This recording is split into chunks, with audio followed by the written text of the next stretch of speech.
All right, welcome to Bet the Edge. I'm Jay Croucher here with Drew Dinsick. We're going to talk all NBA today, takeaways from the weekend. We'll go through really each of the series, but particularly the ones that have games tonight, Monday night when you're listening. But Drew, how was your weekend?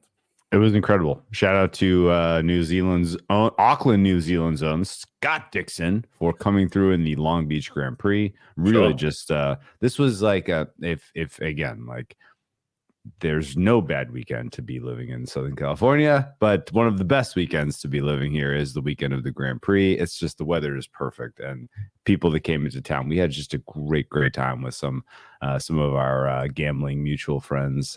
It was a really fun weekend all around, and the fact that the NBA has generally broken my way has made it more enjoyable. Outside of the Lakers sticking their finger in my eye again, the results pretty much went my way. The Clippers-Mavericks is probably the most interesting series at this point, considering what the Mavericks did today. But ultimately, I think the major takeaway so far is it's good to be homey. It's good to be at home, Jay. Since the Lakers beat the Pelicans, it has been a whitewashing to this point in the playoffs of home teams, not just winning, but covering in style. We have basically every single home team. We have not seen the result of Thunder Pelicans, obviously, but we are the homies are running right now, as they say. Yes, they are. Been able to watch a fair bit of NBA this weekend, though on Friday night, Drew, my wife came up to me out of the blue and she said, I'd like to go away for the weekend by myself, want to have a break from the kids. I was like, well, it's first weekend of the NBA playoffs, NHL playoffs, million positions in all these European soccer leagues coming down to the wire, but that's fine. I'll take the 6'3" and 1-year-old all by myself for 2 days. But it actually worked out okay. They were much better behaved than anticipated. I'd say they were like on 95th percentile behavior. So I was able to watch a fair bit of basketball that was mostly on the second screen, to be fair, with Paw Patrol and Bluey. You know what they call this, right? You know what they say. You're running good. You're running good, Jay. Yes. I'm running good. Results relatively favorable as well, and we'll get into that. I don't think we need to talk a great deal for now about the Milwaukee Bucks, who, as we speak, are absolutely rolling the Indiana Pacers. I just think that's a really difficult series to even talk about, just because is Giannis coming back game 2? Probably not. Is he coming back game 3, game 4? I'd probably set the over-under at game 3.5, but that's just purely guesswork. So with that one, I think we'll talk a bit more about that as we have more clarity on the health statuses there, but disgraceful showing from the Pacers. And we'll talk about this with Mavs Clippers as well, but a lot of the problem with just like losing game 1 when the opposing star is out, like one, it's obviously very bad to just go down 1-0 in a best of 7 series, but it just means you give the other team time. You give them time. You've given Giannis and Kawhi time to get back, which is maybe the worst thing of all. But let's go to New York, which personally for me is my highest leverage series, having bet fairly heavily on the New York Knickerbockers when they were open dogs in the series, and then more at -105, more at -110, and so on. And I got to say, Drew, 15 minutes into game 1, it was the Arrested Development thing. I've made a huge mistake. Joel Embiid looked absolutely incredible, but then he got hurt. But what did you make of that game? Well, it's funny that I was going to make the "I have made a huge mistake" joke before you even referenced Arrested Development, so we're on the same page there. But yes, as a heavy Knicks man, first of all, yes, quarter 1 and quarter 3 were terrifying. Like, what in the world? And were it not for Josh Hart finding the absolute perfect time to hit the best shots of the season for the Knicks, that could have gone sideways. And I think now I'm excited to just this is now Knicks series as far as I can tell you, because the quick turnaround and the likelihood that the injury that Joel Embiid had in that game has some impact on his performance in game 2, I think is high. And so, like, if the tables are turned and the Sixers are not up heading into the fourth quarter. Is there some kind of plausible reason for the coaching staff to just throw up the white flag and say, hey, like, we just got to go defend home court. Like, this game's unwinnable. Joel needs some time. The fact that the beginning of this series is compressed from a time standpoint, I think all of this is very favorable for the Knicks. So I think the fact that they got that done, and in particular, not in particular the way they did it, but just the fact that they were able to persevere makes me feel very, very positive about them ultimately getting this series done before we get to Game 6, which I know maybe sounds aggressive, but I didn't, I don't currently feel like 100% Embiid for the rest of the series is a likelihood. It's too late. He's, the fitness is not going to just, materialize. And I think, the likelihood of re-injury is very high. Yeah, I think this is, to me, this is the most fascinating round one series. And maybe it's because it's the one I got the most money on. But to me, it's fascinating from a pricing perspective because, one, the Knicks opened the series plus 115 dogs to win the series, despite opening as 3-point favorites in game one. That was a bad price, with home court throughout the series. Now, by the time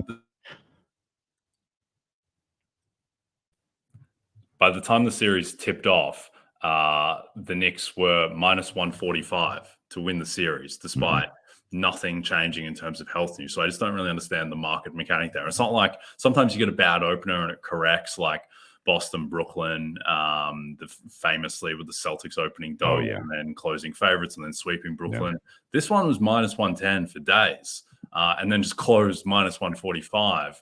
And I think what makes it most fascinating is that, like, it really becomes an exercise in how you price the probabilities that Joel Embiid is going to be healthy at like different levels of health. Like, all right, what's the series price if Embiid is 100% from game two the rest of the series? What's the series price if he's, I would say he's like the guy that he was against Miami in the play-in game in the second half of game one against New York? That to me looks like 65, 70% of Joel Embiid. So if you're saying that 100% healthy Embiid is like a +8, and then the guy that he was in this kind of limited state is like a +4.5, +5 maybe, I don't know. And then, like, what are the probabilities that, we get fully healthy Embiid, which seems extremely low? What's the probability that he lasts through the series? Like, what price is it that he finishes the series healthy? Because he's re-injured himself 3 times now, and each time he comes back into the game looking worse, but he always comes back. So I'm just not really sure how to price that aspect. And then you've also got the Knicks, who I thought their process in game one was horrific. And they got bailed out because Josh Hart and McBride just made, I think Hart and McBride were 9 of 15 from 3, and they needed all of them because if they didn't get them, and these were like circus shots as well that Josh Hart in particular was making. Brunson, I don't know what happened to Brunson. Brunson just didn't seem to have any comfort level at all. He couldn't do anything against Tyrese Maxey. I think Nurse had a great game plan for Brunson where, Brunson likes, getting the guy on his back doing the Trae Young thing. Well, Tyrese Maxey was that guy, and Tyrese Maxey was like, all right, well, now I'm just going to block his shot from behind every time. And it just seemed like Brunson wasn't comfortable. But also, if you project forward, it's like, well, they surely cannot play that poorly again in half-court offense. So you have to project, I think, that the Knicks will play better and that Embiid isn't going to be the force that he was for the first quarter and a half. But, I mean, how do you see this series going forward?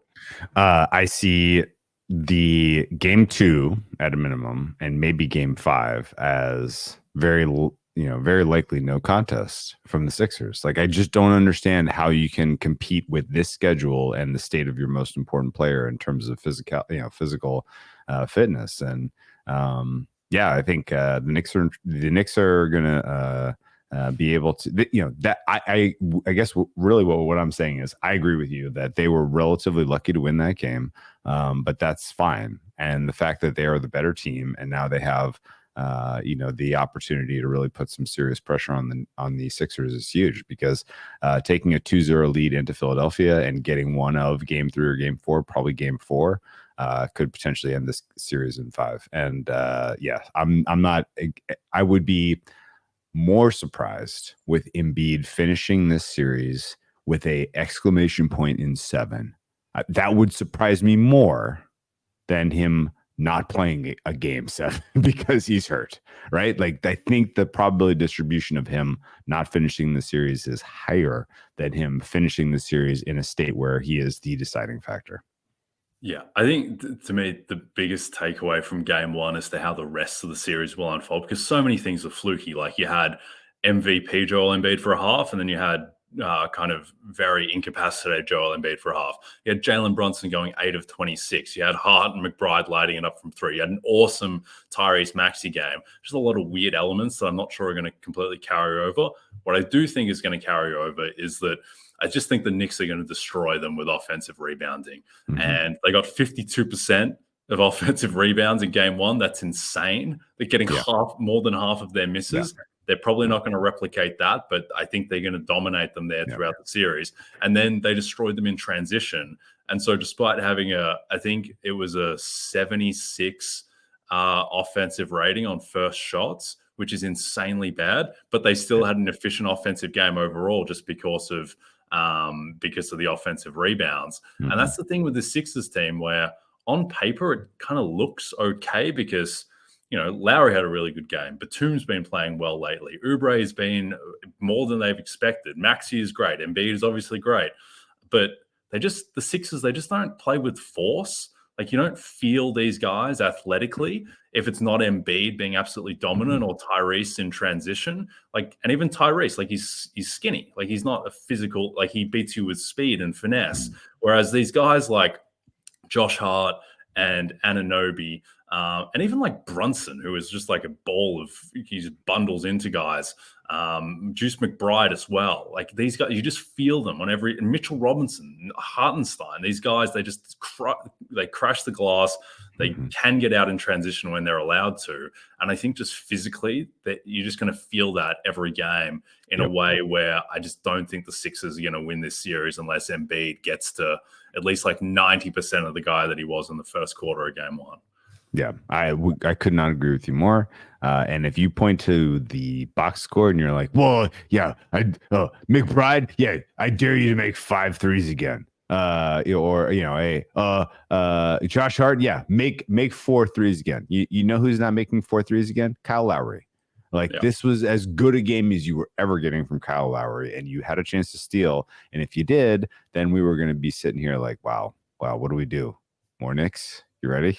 Let's go, more Knicks. Like, that was the conversation we were going to be having. And instead, I'm like, yeah, Knicks get this done in 5 probably. And maybe my confidence is misplaced, but I feel like a lot of things went right for the 76ers. Tobias Harris not being a factor is notable. Tyrese Maxey having his best game that you could possibly draw up on paper is notable. Joel Embiid getting to the free throw line for 12 opportunities was notable. Like, I felt like the whistle was a little favorable Sixers. So, you know, I ultimately like the Knicks kind of repeating this with just sort of an average performance and just having a clean kill in game 2, I think is likely. Yep. It just doesn't feel like Embiid is just going to last at full health throughout this series, with the fact that he's getting re-injured in like 50% of his games that he's returned in. But I do think, last thing I'll say on this before we go to the West, is that I think that this is the type of series, because of how extraordinarily variable Embiid is with his health, where this is the type of series for tails. Like, if the Sixers, if they go down 3-0, they're in better position than most teams down 3-0, because Embiid just could get healthy for 4 games. If they're down 2-0, I think that's going to be priced in a way that doesn't reflect the upside of Embiid just being healthy. And then by the same token, if the Sixers were to miraculously go up 3-1, I think the Knicks would be more live than your typical team down 3-1 in that spot, just because of the downside risk on Embiid, which seems to be manifesting game to game. But all in all, I don't think there's really a bet to be made at current market price.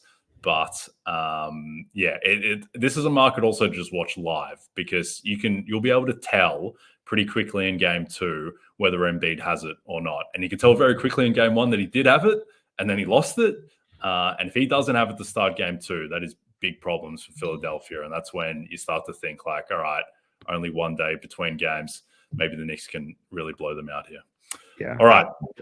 Go ahead. Yes. That. Yeah. With one that aspect is not pressed.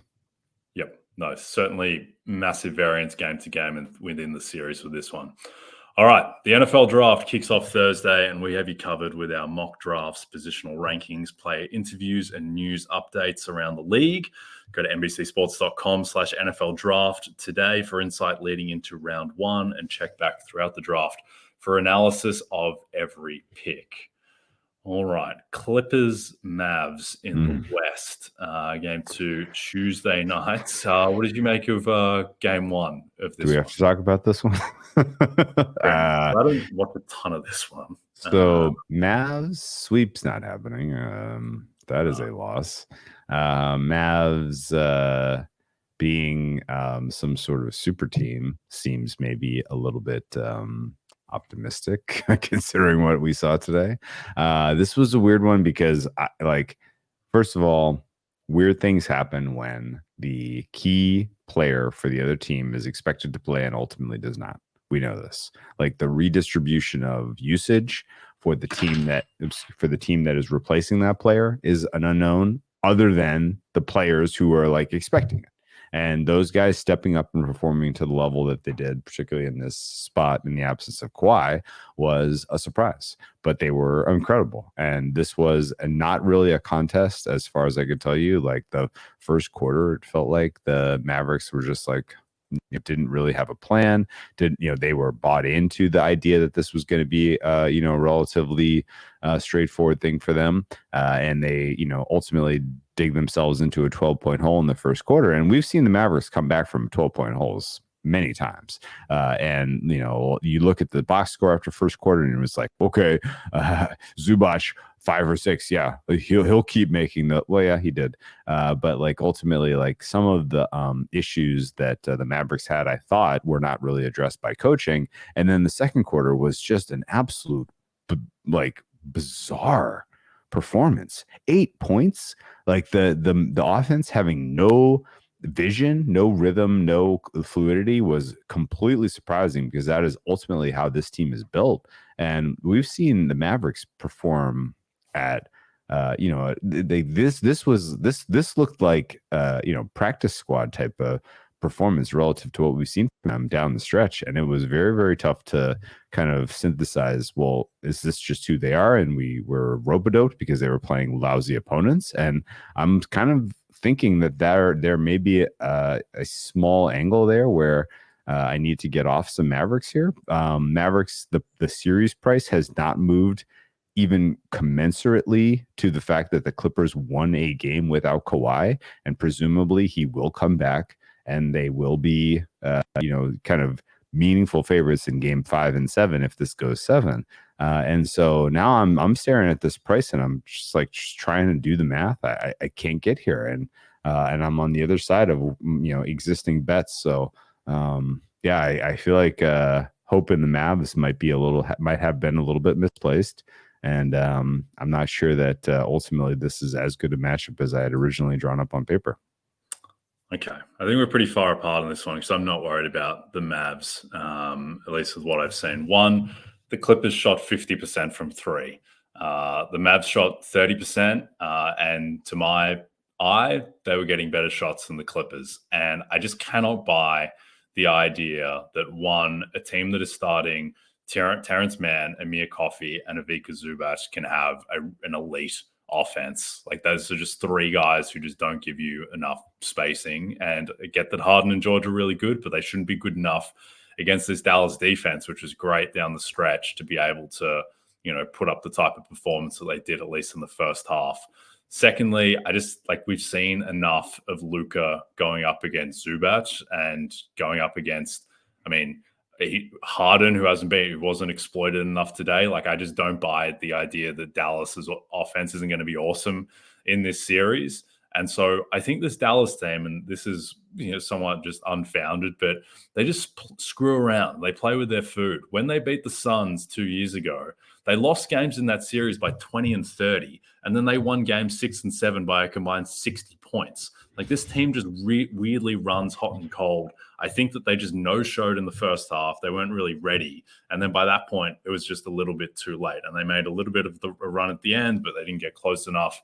And ultimately, I think that the Mavs are still clearly the better team. The market has opened them 2.5-point favorites against the Clippers for the next game. Now, the concern would be simply that they dropped the game, and now the Clippers only have to win 3. And if Kawhi is back for game, if he's back, then the Mavs are in trouble. One, like Kawhi's still not taking contact. Like how much of a lock is it that Kawhi Leonard appears in this series? Like it's a massive red flag that he's not even taking contact and going through 5-on-5. And also, like it's been weeks since the injury. So I think there is a material chance that, I mean, he could be back for game 2, but that seems very unlikely. He could just be done for the whole series. And if the longer that this goes without Kawhi coming back, I would be pretty surprised if the Mavs don't turn this around. I just think that there is just too much track record of what this team was post-trade deadline.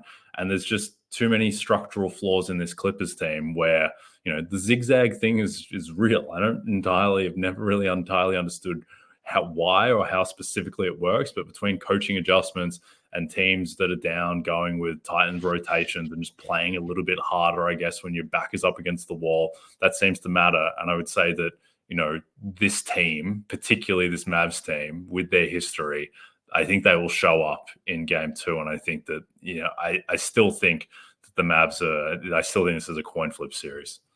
Okay. I'm not disagreeing that it's a coin flip series. I'm just trying to synthesize like what this win meant, because a win without Kawhi, I think, was pretty important.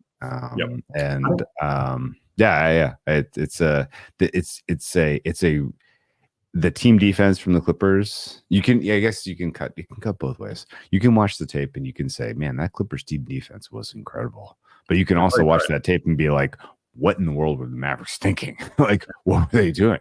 Like, how do you only get outside? How Kyrie Irving was perfectly fine in this game. He ended up with 31 points. 30 minutes and 31 points. He was efficient from the field. It took a way long time to get him involved in the offense. It felt like I just didn't understand the vision, and I'm a little nervous about just in general, like if I missed something in terms of how they match up. Tell you something, Drew. Quick little story. 2010 AFL Grand Final. My beloved Collingwood Magpies were decent favourites going in against St Kilda, and they drew the Grand Final. And in the AFL, they changed the rule after this, but when there was a draw, you would replay the Grand Final the following week. So I was going in on the train to see the replayed Grand Final. My Collingwood Magpies, who hadn't won the premiership in 20 years.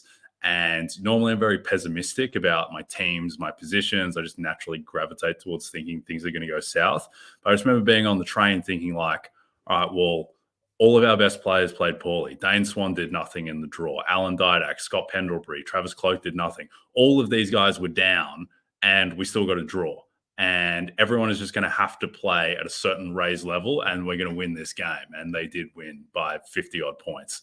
And I think with the Mavs, now, they didn't get a draw, but everything went badly for them in this game. Like all of these guys, like Gafford was 1 for 4. He scored 3 points in 14 minutes. He did absolutely nothing. Luka was terrible. And I know he ended up +3, but like what the parts of the game that I saw, like he just wasn't there at all. Why is Maxi Kleber playing 27 minutes? Like that just makes no sense whatsoever, given that Gafford came back from the little ankle roll. Like I just don't think that these guys are going to play this badly again. And there's so much more upside with them. And on the other hand, like I think that Harden's not going to shoot 6 of 11 from 3 consistently. Zubac isn't going to look like Wilt Chamberlain each game. Like I just think there's a lot of more downside. The main thing is the Clippers, they've shot 50% from 3. Any team shoots 50% from 3 and plays hard on defense. It's just hard to beat them in their home. I will just tell you this.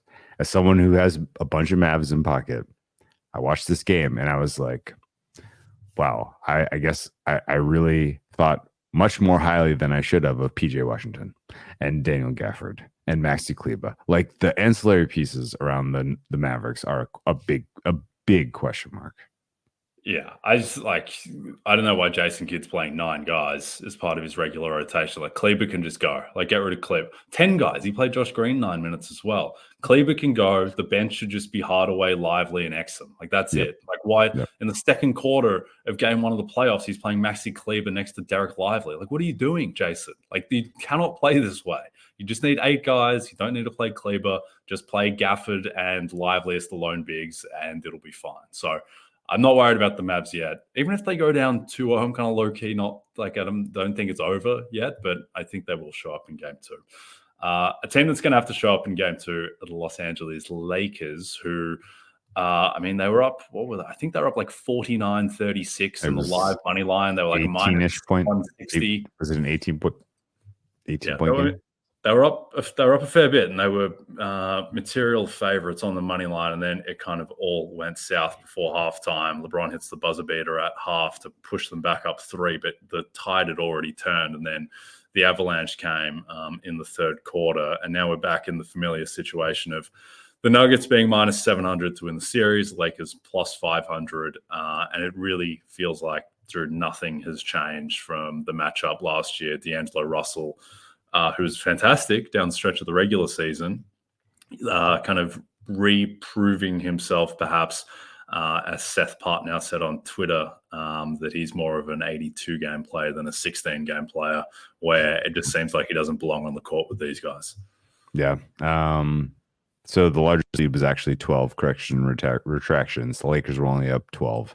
But the way that they were playing in the first half, I thought was certainly enough to keep this game competitive, and absolutely enough to get +7 home. The fact that the Lakers blew this cover really hurts. This was my biggest loss of the weekend, and ultimately I would make this bet again because and I'm about to make this bet again because I think 7.5 is too big of a number. But I will say that the big concern here is Anthony Davis played 45 minutes. LeBron and D'Angelo Russell were both 40 plus.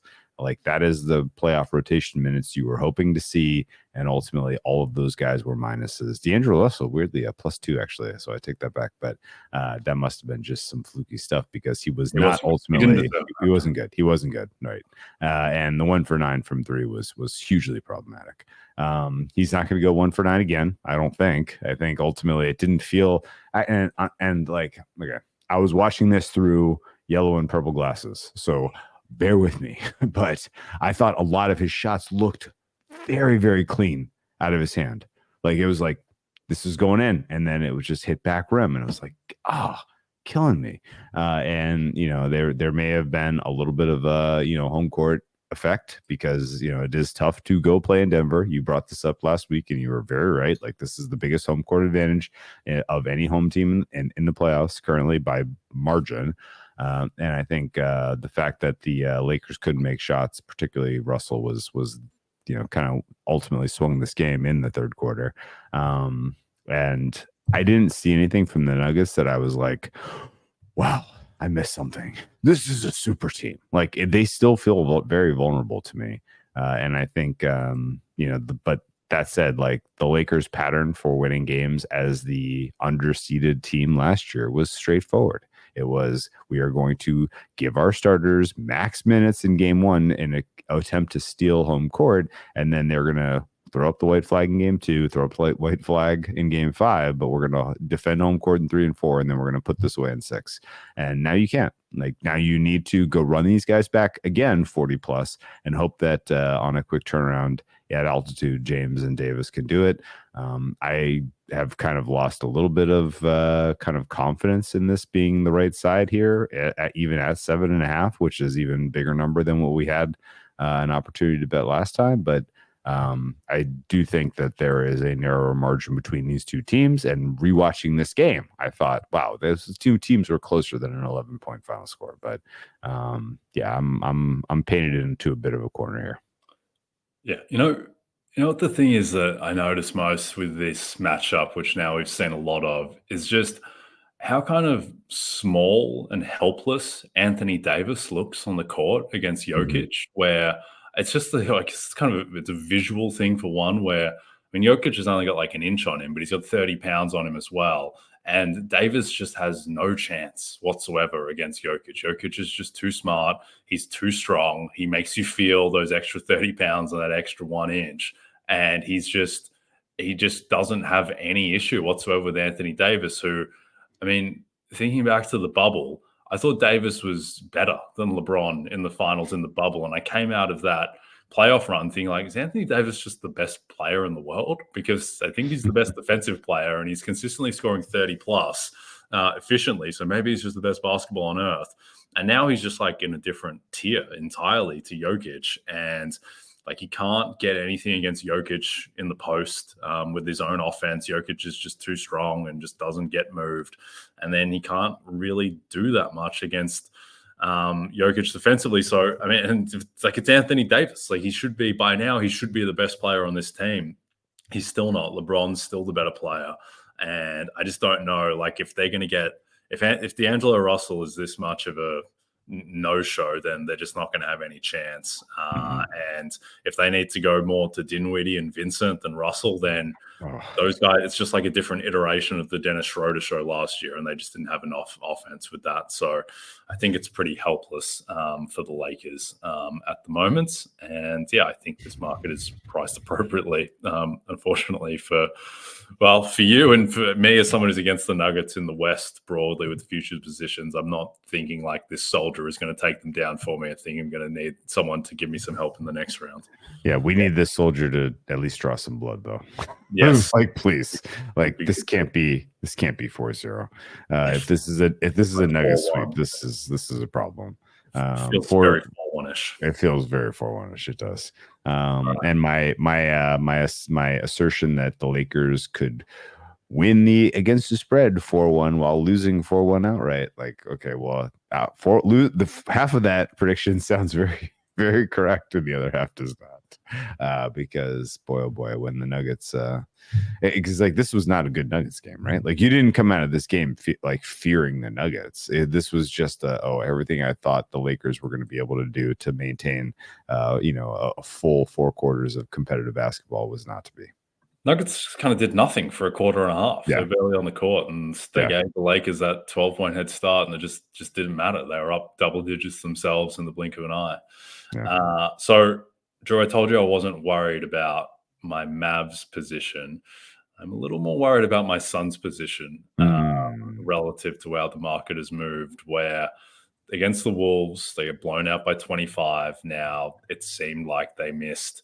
I mean, they were 9 of 28 from 3. No one could really do anything outside of Kevin Durant. Devin Booker had 0 out of 10 game for him. And Anthony Edwards was making just some ridiculous shots. Now, the disparity from 3 actually wasn't that significant, but just the way this game unfolded. And I do think that these two teams have such weird collections of elite talent that I would be pretty surprised if there aren't some twists and turns in this series, just because of the different things that each kind of coach can stress and prioritize. But the fact that the Wolves went with Cat on KD, which has been well chronicled, as a Suns backer, I didn't like that, because it was like, all right, KD and Nate Duncan and Danny LaRue did a really good job breaking this down on Dunked On. But it's kind of like KD with his offense. It's very much like, all right, well, he can eat.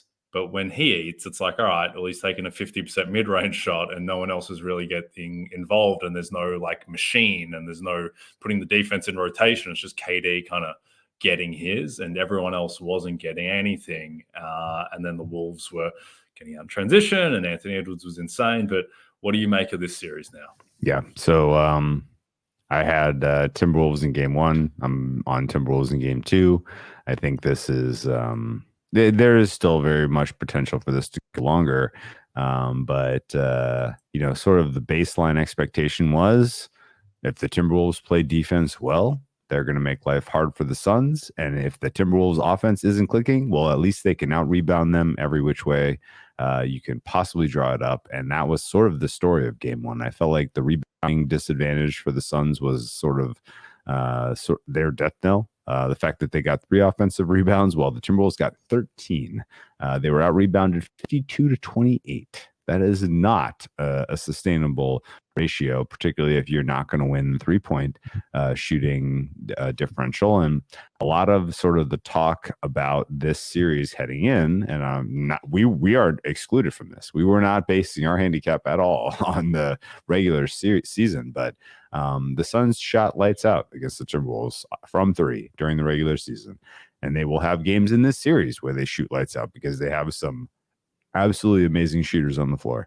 But if they are not shooting lights out, then they are in deep trouble. And I think ultimately, if we have another game in Minnesota where the Timberwolves play defense as well as they did against the Suns and take advantage of the rebounding opportunities, then they're going to go to Phoenix with a 2-0 lead. And at that point, it's going to be time for Kevin Durant to put his cape on because they're going to need a higher level of efficiency and productivity than we even saw in a 39-minute 31-point effort from him, which is which was impressive.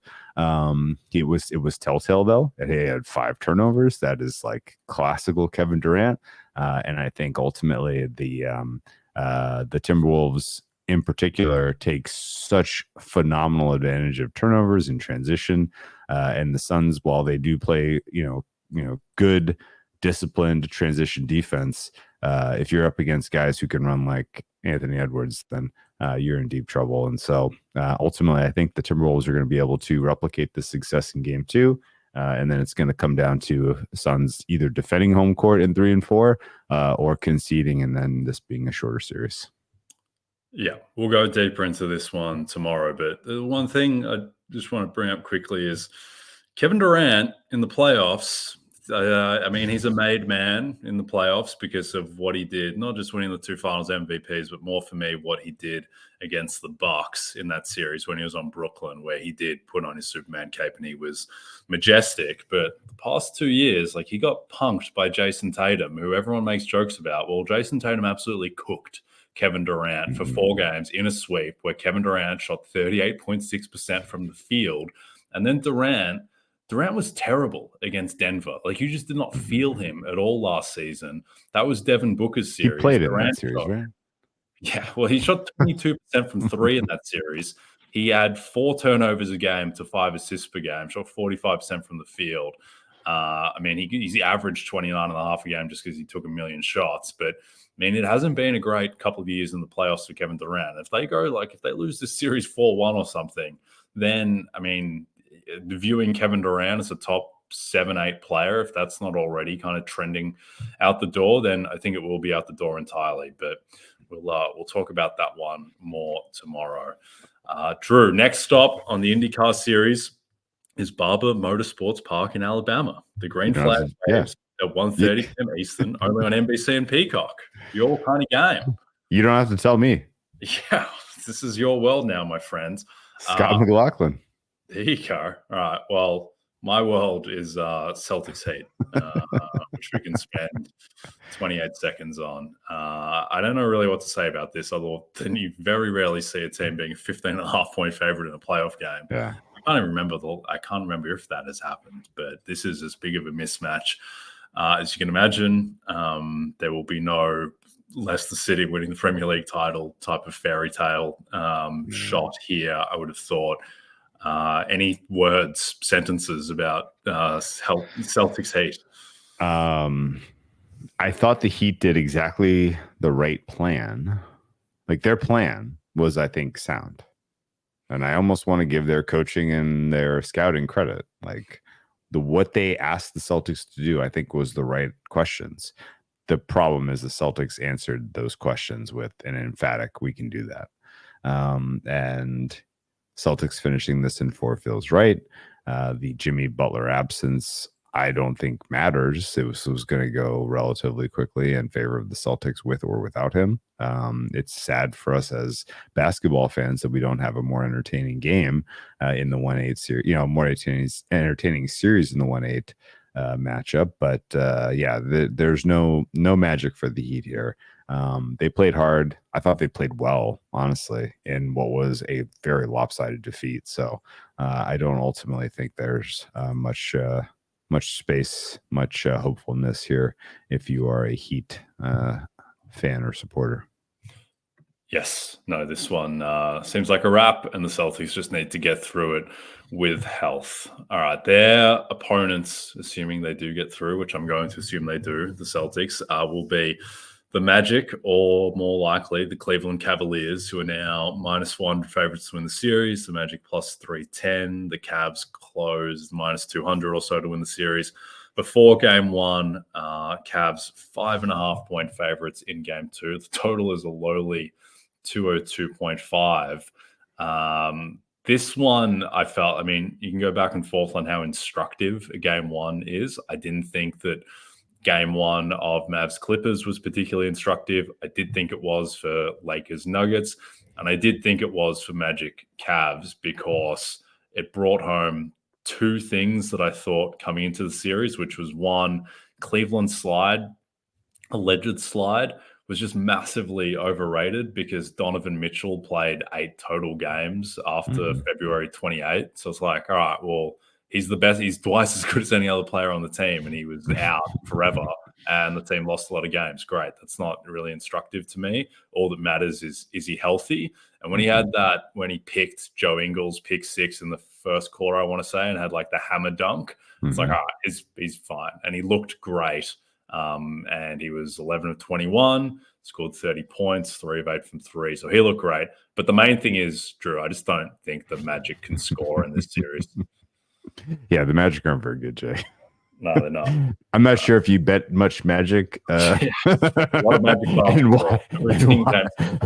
No, I'm not sure if you had a big old Betsy that you were sweating on the Magic to win the Southeast, and you watched a lot of Magic basketball down the stretch. But this is a bad offense, and they started Jonathan Isaac, who is one of the best defenders in the NBA. But it does not matter. There are still huge structural flaws with the way they want to run offense. They need, they just need miracle performances from some of the kind of supporting pieces, the Cole Anthonys of the world, if they're going to even compete with the Cavs, and if Donovan Mitchell is healthy, and that is the key. We talked about it when we reviewed the series. Donovan Mitchell is the best player in the series, and it's not close. I am my biggest upside here of any result is under 5.5 games. I bet at +180, because I think the Cavs can get this done 4-0, 4-1. Because I am very, very unconvinced that the Magic are going to be able to find anything noteworthy in terms of just fluid offense. The fact that Paolo Banchero had the ball in his hand so frequently and was just a turnover machine in this contest is a huge problem for the Magic. Jalen Suggs really had no ability to get going from 3. He was 1 of 7. Gary Harris and Jalen Suggs are your 2 guards. Okay. If you have a team with, if you're starting Isaac, Banchero, and Wagner, you need shooting around those players. And if Gary Harris goes 0-5 and Jalen Suggs goes 1-7, like, honestly, the fact that you only lost by 14 is probably flattering. And I think ultimately the Cavs had some moments in this game where they let the Magic kind of at least sniff competitiveness, which is sort of, I don't want to say it's quintessential Cavs, but it feels like it's a little bit in their DNA that they let teams kind of hang around, and they could lose a game that way, but I don't think they can lose a series that way.